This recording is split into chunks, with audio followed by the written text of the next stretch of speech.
লোহাগড়ার ঈশানগাতি কিন্ডার গার্টেন স্কুলের বার্ষিক পরীক্ষার ফলাফল প্রকাশ অনুষ্ঠান অনুষ্ঠিত হয়েছে। মোহাম্মদ আজিজুর বিশ্বাসের পাঠানো প্রতিবেদনে থাকছে বিস্তারিত।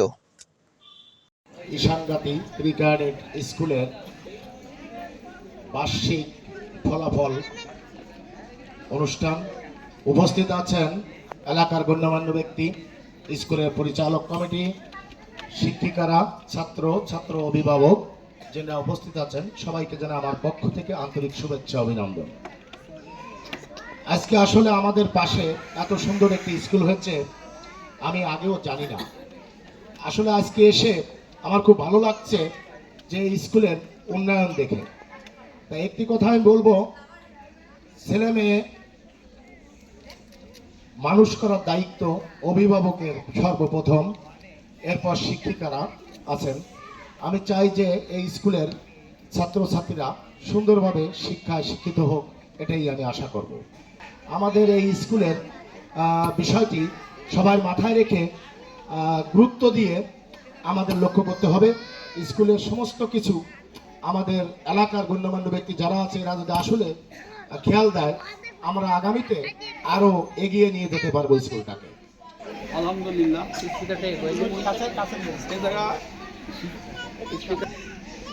ছেলেমেলে তারা স্কুলে পড়তেছে, এরা তো খেলাধুলার সময় গিয়ে, তাই যে ছাত্র অভিভাবকরা কষ্ট করে এই জায়গায় দিয়ে যাচ্ছে, আর এই জায়গাতে আমরা আছে এরা ছোটো ছেলেমেলে দিয়ে যাচ্ছে, বা তাদের পোশাক করানো, পায়খানো, তাদের মানুষজন করা এদের বড় দায়িত্ব, এতে আমরা খুশি।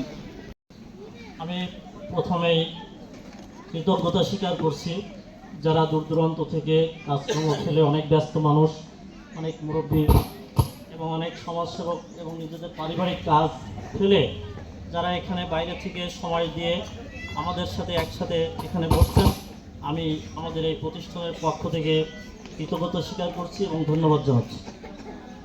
পাশাপাশি প্রতিষ্ঠানের স্বপ্ন আসলে সবাই দেখে,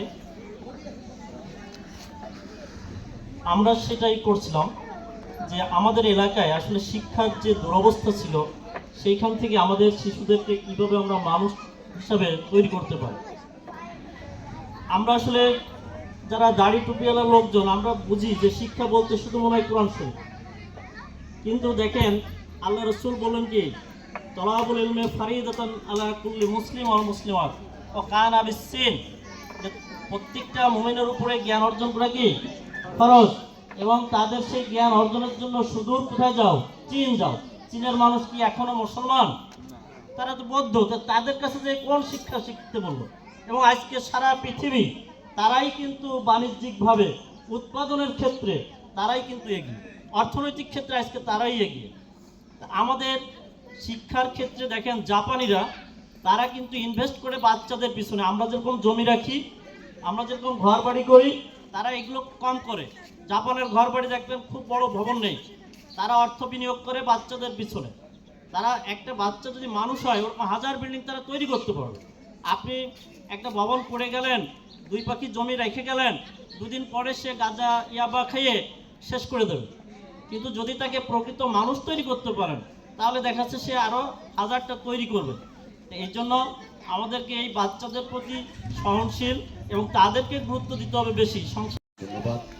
প্রথমে আমার কিছু কথা হচ্ছে, আমরা যে জায়গায় যাই না কেন আগে দেখবো তার শিক্ষাই জাতি মেরুদণ্ড।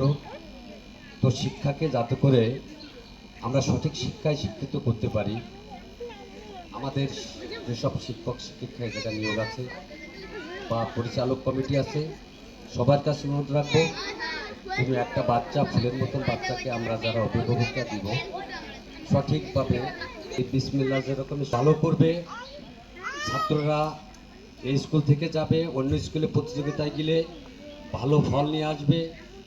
যারা প্রতিষ্ঠান তৈরি করছে, আমরা যারা অভিভাবকরা আছি, আমাদের মন ভালো লাগবে, শান্তি লাগবে। তো আমি মনে করি এই স্কুলের দিকে আমাদের এত নজর ছিল না, জানতামও না যে 80-100 জন ছাত্র আছে। আমি আনন্দিত যেটা শুনে দেখে। জনাব তরিকুল ইসলাম বলে গেলেন যে শিক্ষা জাতির মেরুদণ্ড, আমরা এটা বিশ্বাস করি, কিন্তু কোন শিক্ষা? সেটা হলো সুশিক্ষা। যদি সুশিক্ষায় শিক্ষিত করা যায় তাহলে কিন্তু সেটাই জাতির মেরুদণ্ড। এখানে আপনারা যারা গার্জিয়ানরা আছেন, বিদ্যালয়ের শিক্ষকরা কিন্তু পড়াশোনা বিদ্যালয় থেকে করে দেবে, কিন্তু বাড়িতে মূলত গার্জিয়ানকে দেখাশোনা করার দায়িত্ব কিন্তু। তো আমি আশা করি যে আপনারা যারা এখানে গার্জিয়ানরা আছেন, আপনাদের বাচ্চাদের দেখাশোনা বা পড়াশোনার দায়িত্ব কিন্তু আপনাদের। তো আমি আশা করি ভবিষ্যতে এর থেকে আরো ভালো অনুষ্ঠান হবে এখানে ভালো পড়াশোনার মান ভালো দিকে যাবে, এবং সেই আশাবাদ ব্যক্ত করে আমি আমার বক্তব্য শেষ করছি। আল্লাহ হাফেজ। অত্র বিদ্যালয়ের শিক্ষিকা মণ্ডলী এবং আমার সামনে উপবিষ্ট আমার প্রাণপ্রিয় স্নেহের কচিকাঁচা সকলকে জানাই আন্তরিক শুভেচ্ছা ও অভিনন্দন।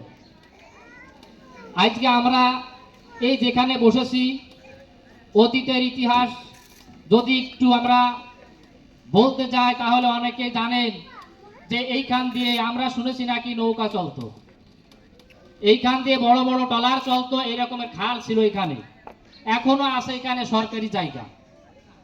তো সেই জায়গায় আজকে আমরা একটা স্কুল প্রতিষ্ঠান করেছি, আর সেখানে আমরা আমাদের বাচ্চাদেরকে মানুষ করতেছি। তো অনেক জায়গায় দেখা যায় যে যেখানে আসলে খানা, কুয়ো, গর্ত, অপ্রয়োজনীয় জায়গা ছিল, ঠিক ওই সমস্ত জায়গায় একটু খেয়াল করে দেখবেন আপনারা যে বড় বড় প্রতিষ্ঠান হয়েছে।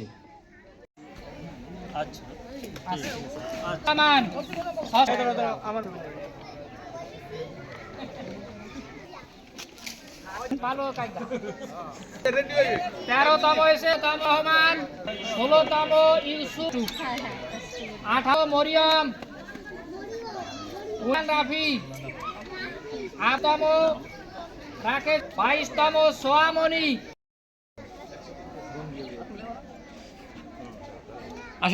খানম, তার প্রায় 550। এরপরে এদিক